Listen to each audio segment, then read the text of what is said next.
Tuhan, mengapa Tuhan tidak mengambil nyawa saya pada saat saya sakit waktu itu? Mengapa Tuhan tidak mengambil nyawa saya? Shalom Bapak Ibu Saudara-saudara. Apa yang menjadi tujuan hidup kita? Atau apa yang menjadi alasan mengapa kita hidup di dunia ini? Mengapa Tuhan sampai saat ini masih mengizinkan kita untuk menikmati anugerah kehidupan ini? Mengapa di saat waktu kita sakit atau di saat kita mengalami sebuah kecelakaan, mengapa pada saat itu Tuhan tidak pernah mengambil nyawa kita? Atau mengapa kita diberi kesempatan oleh Tuhan untuk melewati banyak masalah dan beban-beban hidup yang begitu banyak, bahkan begitu sangat besar, bahkan kita hampir putus asa. Bahkan juga ada di antara kita yang sudah putus asa, tapi Tuhan masih memberikan kesempatan kita untuk menikmati hidup kita. Saudara-saudara yang diberkati Tuhan,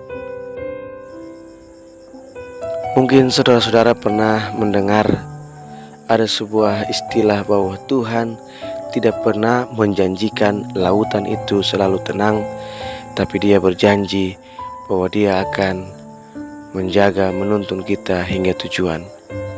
Artinya bahwa Tuhan tidak pernah berjanji Ia tidak mungkin tidak memberi kita masalah, tapi Ia berjanji Ia akan mengeluarkan kita dari masalah-masalah itu. Saudara-saudara sekalian, memang Tuhan pada hakikatnya akan selalu menuntun hidup kita, akan menyelamatkan hidup kita.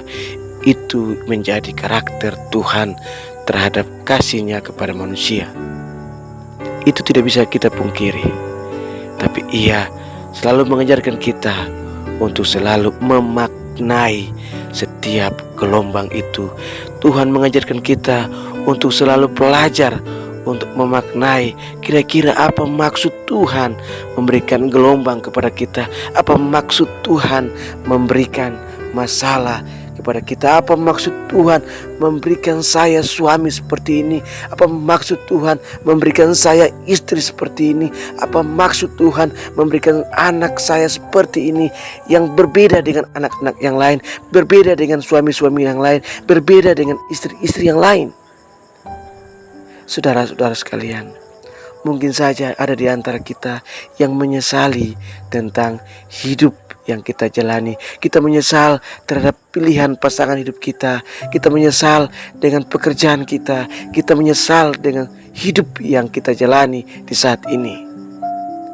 Saudara-saudaraku yang diberkati Tuhan, di saat ini saya mau bilang kepada saudara-saudara, maknailah hidup kita. Bertanyalah di dalam hati sanubari kita. Bertanyalah di setiap kata yang kita ucapkan kepada Tuhan di dalam doa-doa pribadi kita. Mengapa Tuhan sampai saat ini masih mengizinkan saya menikmati hidup?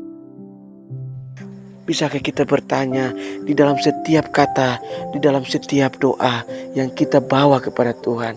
Tuhan, mengapa Tuhan tidak mengambil nyawa saya pada saat saya sakit waktu itu? Mengapa Tuhan tidak mengambil nyawa saya pada saat saya mengalami sebuah kecelakaan? Saudara-saudara sekalian, Tuhan memiliki tujuan tertentu terhadap setiap kita. Ada banyak orang yang mengalami masalah jauh lebih berat daripada kita.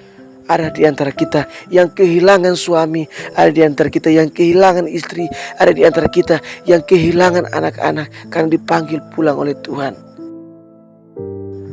Saudara-saudara sekalian, saya mau mengajak kita untuk bersyukur atas apa yang Tuhan berikan kepada kita. Ketika kita belajar untuk bersyukur, dan bersyukur, maka kita akan menemukan sendiri dalam hidup kita ada hidup kita yang dibaharui oleh Tuhan.